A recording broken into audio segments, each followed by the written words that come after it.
వెండితెర దేవుడిగా మొదలై తెలుగుదేశం పార్టీ స్థాపనతో రాజకీయ ప్రపంచనాన్ని, పేద బడుగు బలహీన వర్గాల్లో చైతన్యాన్ని సృష్టించిన రాజకీయ రాజర్షి, తెలుగు చరిత్రను శాసించిన బ్రహ్మర్షి, ఎవరు అవునన్నా కాదన్నా ప్రజల గుండెల్లో నిలువైన నిజమైన భారతరత్న పద్మశ్రీ నందమూరి తారక రామారావు గారికి ఈ సందర్భంగా నా హృదయపూర్వక నమస్సుమాంజలు స్మరించుకుంటూ ఉన్నాను. చరిత్రలో కొన్ని ఘట్టాలు వస్తాయి. అవి ప్రభుత్వాలను మార్చడమే కాకుండా రాబోయే తరాల భవిష్యత్తును కూడా నిర్ణయిస్తాయి. 2024 ఎన్నికలు కూడా అలాంటివే. ఆంధ్రప్రదేశ్ అభివృద్ధి వేగంగా జరగాలంటే రాష్ట్ర దూరదృష్టి, దృఢ సంకల్పం, కేంద్ర సహకారం తప్పనిసరి అని నమ్మిన గౌరవ ముఖ్యమంత్రి గారు భవిష్యత్తు తరాల కోసం తీసుకున్నటువంటి ఒక వ్యూహాత్మక నిర్ణయమే 2024 ఎన్డీఏ కూటమి. విచ్ఛిన్నమైనటువంటి ఒక రాష్ట్రాన్ని మళ్ళీ దేశంలోనే ఒక అగ్రగామిగా నిలబెట్టే పునర్నిర్మాణ మహాయజ్ఞం. ఈ కూటమి ప్రభుత్వ లక్ష్యాలు స్పష్టం. కోల్పోయిన పెట్టుబడులను మళ్ళీ తీసుకురావటం, నిలిచిపోయిన ప్రాజెక్టులకు మళ్ళీ ప్రాణం పోయటం, ప్రతి కేంద్ర రూపాయిని కూడా రాష్ట్ర అభివృద్ధిగా మార్చటం, యువత మళ్ళీ తమ కలలను ఆంధ్ర నేలపై నిర్మించుకునే విధంగా చేయటం మన ప్రభుత్వ లక్ష్యాలు. మన హక్కులను మనం సగర్వంగా సాధించుకుంటూ కేంద్రం నుంచి మునుపెన్నడూ లేని విధంగా నిధుల ప్రవాహాన్ని తెచ్చుకుంటూ ఒక సరికొత్త విజయ ప్రస్థానాన్ని మనం మొదలుపెట్టాం.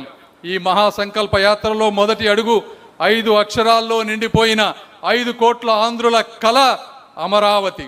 అమరావతి మనం వచ్చిన వెంటనే 15,000 కోట్ల రూపాయలు కేంద్ర బడ్జెట్లో పెట్టారు. అందులో 13,500 కోట్లు బ్యాంకుల ద్వారా గ్రాంట్, 1,500 కోట్ల రూపాయలు కేంద్ర ప్రభుత్వ నిధి నుంచి మనకి ప్రామిస్ చేస్తే ఇప్పటికే 7,100 కోట్ల రూపాయలు రిలీజ్ అయినాయి. రేపటి తరం గర్భపడే విధంగా ఒక అద్భుత ప్రపంచ స్థాయి నగరంగా ఈ అమరావతి రూపాంతరం చెందబోతా ఉంది. మళ్ళీ చరిత్రలో ఎవరు కదిలించలేని విధంగా, పెట్టుబడిదారుల విశ్వాసాన్ని దెబ్బతీయకుండా, రైతుల త్యాగాలకు శాశ్వత భరోసాగా నిలిచే విధంగా దేశంలో దాదాపు అన్ని రాజకీయ పార్టీలను ఒకే ఒక్క పార్టీ తప్పించి వాటన్నిటి మద్దతుతో సాధించుకున్న అమూల్యమైన చట్టమే అమరావతికి చట్టబద్ధత. అమరావతి చరిత్రలో ప్రజల ఆకాంక్షలకు వ్యతిరేకంగా నిలిచిన ఏకైక నాయకుడిగా జగన్మోహన్ రెడ్డి గారు నిలిచిపోతూ ఉన్నారు. అది వాళ్ళు గుర్తుంచుకోలేకపోయారు. సంఖ్యలతో వాళ్ళు అమరావతిని బంధిస్తే ఒక సంకల్పంతో అమరావతిని సాధించామని చెప్పి మీ అందరికీ నేను తెలియజేసుకుంటా ఉన్నాను. రెండవది పోలవరం. గోదావరి జలాలు సముద్రంలో కలవకుండా రైతన్నల జీవితాల్లో కలవాలనేటువంటి ఏకైక లక్ష్యంతో ప్రారంభమైనటువంటి ప్రాజెక్ట్ ఈ పోలవరం. పోలవరం ప్రాజెక్టు పూర్తయితే 7 లక్షల ఎకరాలకు ఇప్పటి వరకు సాగులోకి రాకుండా ఉన్నటువంటివి, అదేవిధంగా ఇప్పుడు సాగు చేస్తూ రెండో పంటకి ఉపయోగం లేనటువంటి 23 లక్షల ఎకరాలు, అంటే మొత్తం 30 లక్షల ఎకరాలు సస్యశ్యామలం అయ్యి నీటి స్థిరీకరణ జరిగి రైతులకు ఆదాయం పెరిగేటువంటి అవకాశం.